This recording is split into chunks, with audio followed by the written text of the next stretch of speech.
Assalamualaikum warahmatullahi wabarakatuh. Segala puji hanya bagi Allah Subhanahu wa Ta'ala, Tuhan semesta alam.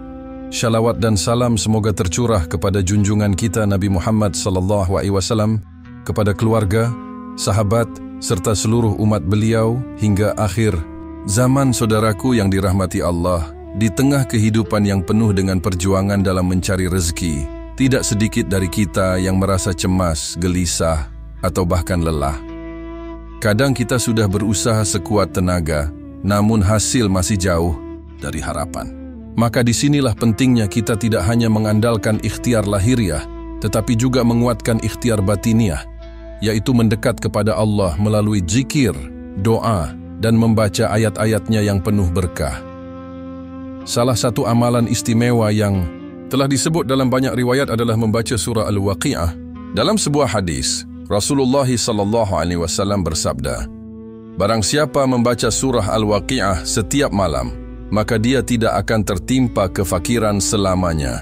Hadis riwayat Baihaqi dalam Syu'abul Iman. Hadis ini menjadi isyarat kuat bahwa surah Al-Waqi'ah memiliki kekuatan spiritual yang luar biasa dalam menjaga kelancaran rezeki seseorang. Para ulama menyebutnya sebagai surat kekayaan, karena nilai-nilainya begitu dalam mengajarkan tentang ketauhidan, tawakal, dan keyakinan kepada janji Allah tentang rezeki yang ditetapkan bagi setiap hambanya. Namun, penting untuk kita pahami bahwa membaca surah Al-Waqi'ah bukanlah sekadar ritual untuk mengundang kekayaan dunia, melainkan sebagai wasilah untuk memperkuat hubungan kita dengan Allah, memperbaiki pandangan kita terhadap rezeki, dan menjadikan hati kita lebih tenang dalam menjemputnya. Surah ini diturunkan di Makkah, berisi 96 ayat, dan secara keseluruhan berbicara tentang hari kiamat, kekuasaan Allah, dan pembagian manusia dalam 3 golongan besar. Tapi di dalamnya, Allah juga menyingkapkan rahasia agung tentang rezeki, bahwa dialah satu-satunya yang memberi, menahan, dan melapangkan rezeki siapapun yang Dia kehendaki. Maka mulai hari ini, mari kita tanamkan dalam diri kita kebiasaan untuk membaca surah Al-Waqi'ah setiap malam. Jadikan ini sebagai amalan rutin, bukan sekadar mencari rezeki, tetapi agar hati kita selalu merasa cukup, damai, dan yakin bahwa rezeki kita tidak akan pernah salah alamat. Mari kita lanjutkan pada narasi berikutnya yang akan mengupas tentang tauhid dan kekuatan keyakinan kepada Allah dalam memperlancar rezeki. Sebagaimana terkandung dalam ayat-ayat awal surah ini, saudaraku yang dimuliakan oleh Allah, ketika kita membaca surah Al-Waqi'ah, kita akan disambut oleh ayat-ayat yang sangat kuat dalam menggambarkan kedahsyatan hari kiamat. Apabila terjadi hari kiamat Al-Waqi'ah, tidak seorang pun dapat mendustakannya. Quran Surah Al-Waqi'ah ayat 1-2. Ayat-ayat ini tidak hanya menggambarkan peristiwa kiamat, tetapi juga menegaskan kekuasaan mutlak Allah atas segalanya. Disinilah nilai tauhid, yaitu pengesaan Allah, benar-benar ditanamkan ke dalam hati setiap pembacanya. Bahwa semua yang terjadi, baik kehidupan, kematian, pembagian rezeki, hingga nasib di akhirat kelak, berada sepenuhnya di bawah kehendak dan kendali Allah. Ketika seseorang benar-benar menghayati kandungan tauhid dalam surah ini, maka akan lahir keyakinan yang kokoh bahwa rezeki datang bukan karena kecerdasan kita semata. Usaha hanyalah sarana, bukan penentu. Yang menentukan hasil akhir hanyalah Allah Subhanahu wa Ta'ala. Inilah pondasi spiritual yang sangat penting. Karena banyak orang yang semangat mencari rezeki, tapi hatinya terikat pada makhluk, pada bos, perusahaan, proyek, bahkan pada angka. Sehingga ketika hasil tidak sesuai harapan, ia kecewa, putus asa, bahkan mempertanyakan takdir. Namun bagi orang yang paham tauhid seperti yang diajarkan dalam surah Al-Waqi'ah, ia tahu bahwa yang memberi rezeki hanyalah Allah, dan Allah tidak pernah menzalimi hambanya. Lebih dari itu, kandungan tauhid dalam surah ini juga memberikan ketenangan hati. Karena saat kita tahu bahwa semua ada dalam kuasa Allah, kita tidak akan cemas berlebihan. Kita tetap bekerja keras, tapi tanpa stres. Kita berusaha maksimal, tapi tetap tenang karena hasilnya kita serahkan pada Allah. Inilah mental seorang mukmin sejati, kerja keras dengan tawakal yang kuat. Inilah juga sebab mengapa surah Al-Waqi'ah menjadi wasilah kelancaran rezeki. Karena ia tidak hanya mengajarkan doa dan bacaan, tapi juga membentuk keyakinan dan cara pandang terhadap dunia. Ia membebaskan manusia dari belenggu ketakutan terhadap kemiskinan, karena ia yakin bahwa Rabb-Nya Maha Kaya dan tidak pernah pelit memberi. Maka mari kita bangun keyakinan tauhid ini dalam diri kita. Kita tanamkan bahwa tidak ada satu pun yang bisa menutup pintu rezeki yang Allah bukakan. Dan tidak ada satu pun yang bisa membuka pintu rezeki yang Allah tutup. Yakinlah, jika kita hidup dengan tauhid yang benar, maka kita akan dituntun ke arah kelapangan rezeki dari jalan-jalan yang tidak disangka. Sebagaimana firman-Nya, barang siapa bertakwa kepada Allah, niscaya Dia akan menjadikan baginya jalan keluar dan memberinya rezeki dari arah yang tidak disangka-sangka.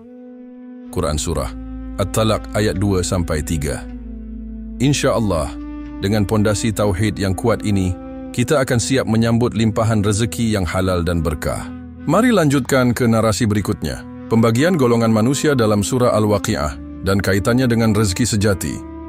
Saudaraku yang dirahmati Allah, salah satu bagian yang paling menggugah hati dalam surah Al-Waqi'ah adalah saat Allah membagi manusia menjadi 3 golongan besar di akhirat kelak. Dan kamu akan menjadi 3 golongan. That's ada. Golongan kanan, betapa mulianya golongan kanan itu. 2. Golongan kiri, betapa celakanya golongan kiri itu. 3. Dan orang-orang yang paling dahulu dalam beriman dan beramal, mereka itulah yang paling dahulu masuk surga. Quran Surah Al-Waqi'ah ayat 7-10. Ayat-ayat ini menunjukkan bahwa nilai hidup manusia bukan ditentukan oleh dunia, tetapi oleh amalnya. Dalam konteks rezeki, ini adalah peringatan sekaligus motivasi, bahwa rezeki sejati bukan hanya harta yang banyak, tetapi amal yang berat, timbangan kebaikannya.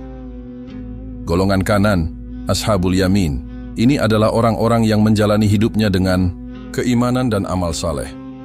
Mereka bisa jadi tidak kaya secara materi, tapi hidupnya berkah. Rezekinya mungkin sederhana, tapi mencukupi. Mereka jujur, dermawan, sabar, dan penuh syukur. Maka Allah tempatkan mereka dalam golongan yang mulia. Golongan kiri, Ashabus Shimal, ini adalah mereka yang hidup dalam kelalaian. Dunia jadi tujuan akhir mereka. Mereka mencari rezeki dengan cara haram, menumpuk harta tanpa peduli halal atau haram. Mungkin secara duniawi mereka tampak sukses, tapi rezeki mereka tidak membawa ketenangan, malah menjadi beban di akhirat. Maka berendai nanti masuk ke dalam golongan yang celaka, as-sabiqun, orang-orang yang lebih dahulu. Merekalah para pemimpin dalam amal, bukan sekadar beriman, tapi mereka berlomba-lomba dalam kebaikan. Mereka inilah yang paling dahulu masuk surga, karena amal mereka luar biasa, ikhlas, istiqamah, dan tulus. Hidup mereka mungkin sederhana, tapi nilainya sangat tinggi di sisi Allah. Pertanyaannya, kita ingin masuk golongan yang mana? Apakah kita mengejar rezeki hanya untuk memperkaya diri sendiri, atau untuk menguatkan amal dan membawa manfaat? Saudaraku, surah Al-Waqi'ah ingin mengingatkan kita bahwa amal kitalah yang akan menentukan nasib kita di akhirat. Maka rezeki yang kita cari di dunia ini harus menjadi alat untuk memperbanyak amal, bukan justru menjauhkan kita dari kebaikan. Sebagaimana dalam satu pepatah ulama, harta yang kau infakkan di jalan Allah, itulah harta milikmu yang sejati.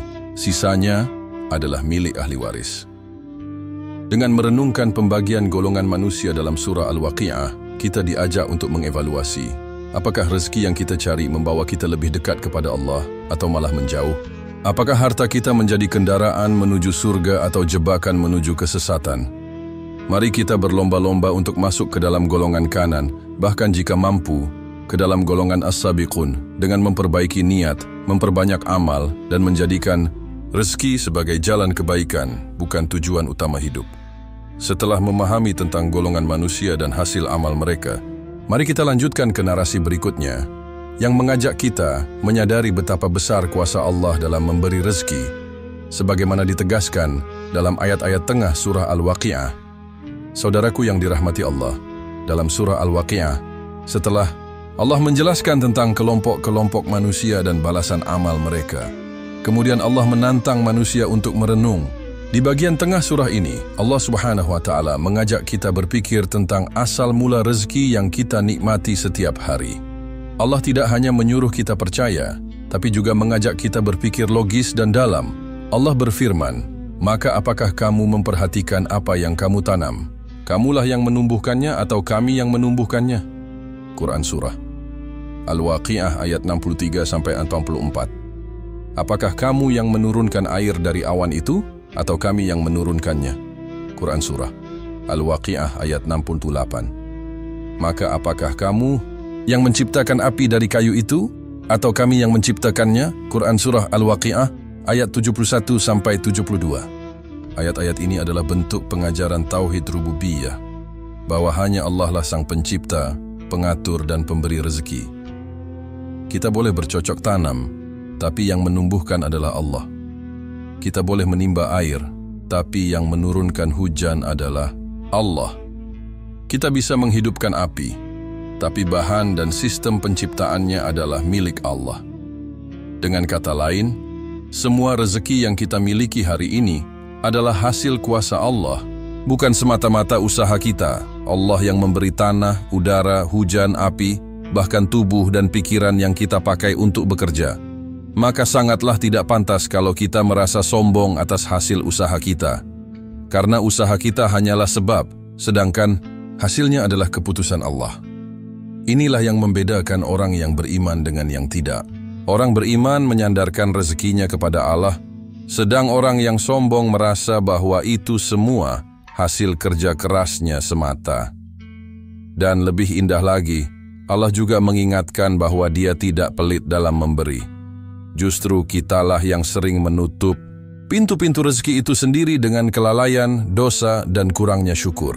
Sesungguhnya, jika kamu bersyukur, niscaya aku akan tambah nikmat kepadamu. Quran Surah Ibrahim ayat 7. Ayat-ayat ini menjadi penguat bagi kita semua, bahwa ketika kita menghadapi kesempitan rezeki, jangan panik, jangan merasa sendiri. Allah lah sang pemilik rezeki. Jika Dia menghendaki, maka rezeki bisa datang dari arah yang tak disangka-sangka. Maka tugas kita adalah menguatkan iman dan tawakal kepadanya, menjauhi maksiat yang menghalangi rezeki, bersyukur atas nikmat yang sudah ada, mengakui bahwa semua yang kita punya adalah miliknya. Kalau kita hidup dengan kesadaran ini, maka insya Allah kelapangan rezeki akan mengalir. Karena kita sudah membuka satu pintu besar yang sering dilupakan orang, yaitu menyandarkan rezeki hanya kepada Allah, bukan pada makhluk. Setelah kita memahami kekuasaan Allah dalam mencipta dan mengatur rezeki, mari kita lanjutkan pada narasi kelima.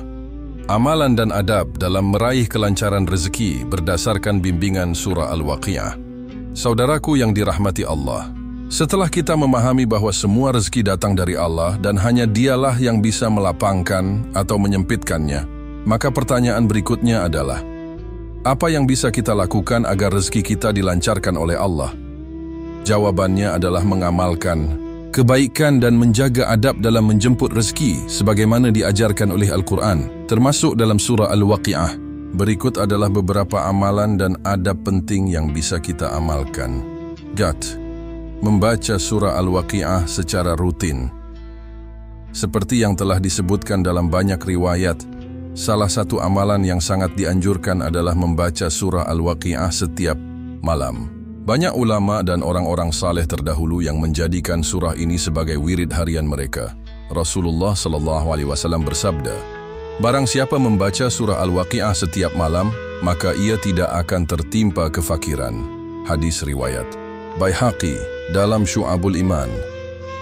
Amalan ini bukan sihir atau jaminan tiba-tiba kaya raya, tapi ia adalah sarana menenangkan hati, memperbaiki cara pandang terhadap rezeki, dan mengundang keberkahan dalam hidup. 2. Bertawakal dan tidak bergantung. Pada makhluk, adab yang penting dalam menjemput rezeki adalah menjaga hati tetap bergantung hanya kepada Allah. Sebanyak apapun koneksi kita, sehebat apapun bisnis kita, jika Allah belum mengizinkan, rezeki tidak akan datang. Surah Al-Waqi'ah secara tidak langsung mengajarkan kita untuk tidak bergantung kepada selainnya. Karena Allah lah yang menumbuhkan tanaman, menurunkan air, dan menghidupkan api. Maka kepada siapa lagi kita berharap selain kepadanya? 3. Mensyukuri nikmat yang sudah ada. Salah satu sebab lancarnya rezeki adalah syukur. Orang yang tidak mensyukuri nikmat kecil tidak akan dipercaya oleh Allah untuk menerima nikmat yang lebih besar. Allah berfirman, "Sesungguhnya jika kamu bersyukur, niscaya aku akan menambah nikmat kepadamu." Quran Surah Ibrahim ayat 7. Bacaan surah Al-Waqi'ah yang rutin akan membentuk jiwa yang bersyukur, karena isinya penuh dengan pengingat tentang karunia Allah dan peringatan terhadap orang yang lalai. After. Membersihkan hati dari sifat tamak dan rakus. Rezeki yang lancar bukan hanya ditentukan oleh jumlah, tapi oleh keberkahan. Orang yang hatinya bersih dari tamak dan selalu merasa cukup akan selalu merasa kaya, walau penghasilannya mungkin tak seberapa. Surah Al-Waqi'ah mengajak kita untuk menatap hidup dengan pandangan akhirat, bukan hanya dunia. Maka orang yang membaca dan merenungi surah ini akan cenderung hidup lebih tenang dan tidak mudah iri terhadap rezeki orang lain. Indah, berinfak, dan bersedekah. Salah satu adab terbaik dalam menjemput rezeki adalah dengan membagikannya kepada orang lain. Inilah hukum langit yang terkadang bertentangan dengan logika manusia. Ketika kita memberi, justru Allah menambah. Allah berfirman, "Perumpamaan orang yang menafkahkan hartanya di jalan Allah, seperti sebutir biji yang menumbuhkan 7 bulir." Quran Surah bin Al-Baqarah ayat 261. Amalan ini sangat selaras dengan nilai-nilai dalam surah Al-Waqi'ah, karena surah ini mengingatkan bahwa apa yang kita tanam hari ini akan kita panen di akhirat kelak. Saudaraku, semua amalan dan adab ini saling melengkapi. Jangan hanya membaca surah Al-Waqi'ah, tapi kosongkan hati dari kesombongan. Jangan hanya berinfak, tapi tetaplah bersyukur. Jangan hanya berusaha, tapi kuatkan tawakal. Inilah kombinasi yang membuka pintu rezeki dunia dan akhirat.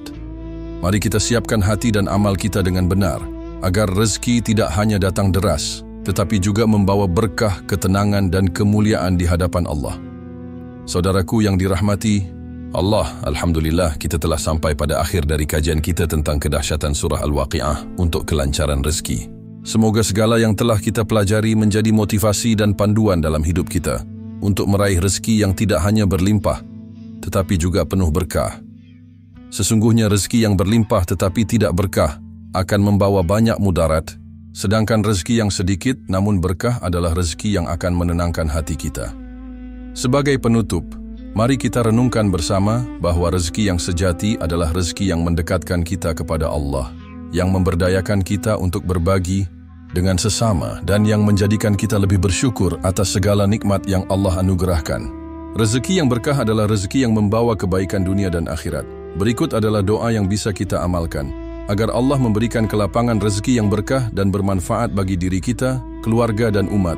Ya Allah, aku memohon kepadamu rezeki yang baik, yang penuh berkah, yang luas, yang halal, dan yang suci. Aku berlindung kepadamu dari rezeki yang tidak baik atau tidak penuh berkah. Doa ini mengajarkan kita untuk memohon tidak hanya kelapangan rezeki, tetapi juga kehalalan dan keberkahannya.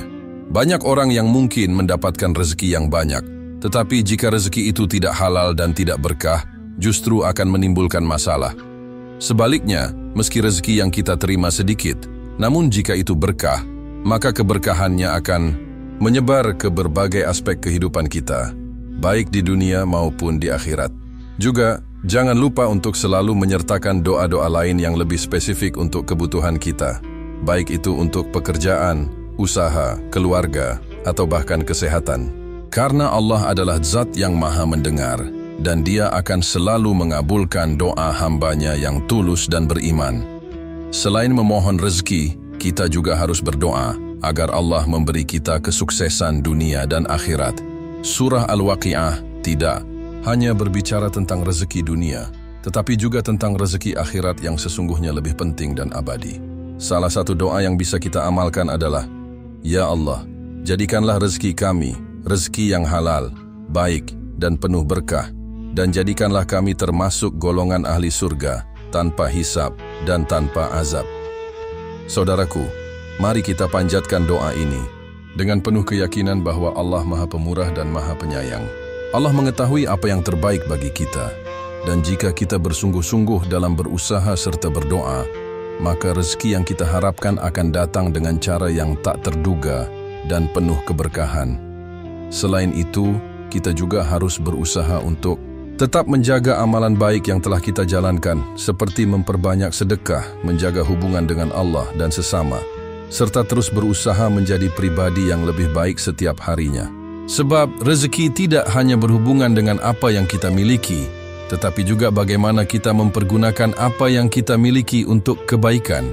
Saudaraku yang Allah cintai, semoga dengan segala amalan yang kita lakukan, Surah Al-Waqi'ah menjadi penuntun kita dalam meraih rezeki yang penuh keberkahan. Mari kita percaya bahwa Allah memiliki rencana terbaik untuk setiap kita. Rezeki yang datang bisa berbentuk materi, tetapi yang lebih utama adalah rezeki berupa kebahagiaan, ketenangan hati, dan kedekatan dengan Allah. Sebagai penutup, saya ingin mengingatkan bahwa keberkahan rezeki tidak hanya diukur dari banyaknya harta, tetapi juga dari sejauh mana kita diberikan kesabaran saat menghadapi ujian, kekuatan untuk menjalani kehidupan, dan kemampuan untuk bersyukur dalam segala keadaan. Mari kita jadikan surah Al-Waqi'ah sebagai salah satu amalan harian kita. Bacalah dengan penuh penghayatan, resapi maknanya, dan mohonlah kepada Allah agar rezeki kita menjadi berkah dan membawa manfaat bagi dunia dan akhirat.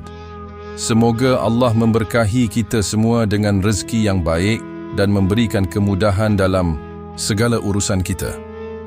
Amin. Dengan ini, ceramah kita tentang kedahsyatan surah Al-Waqi'ah berakhir. Semoga Allah senantiasa memberi kita keberkahan, kemudahan, dan rezeki yang tidak hanya menguntungkan dunia, tetapi juga akhirat kita. Amin.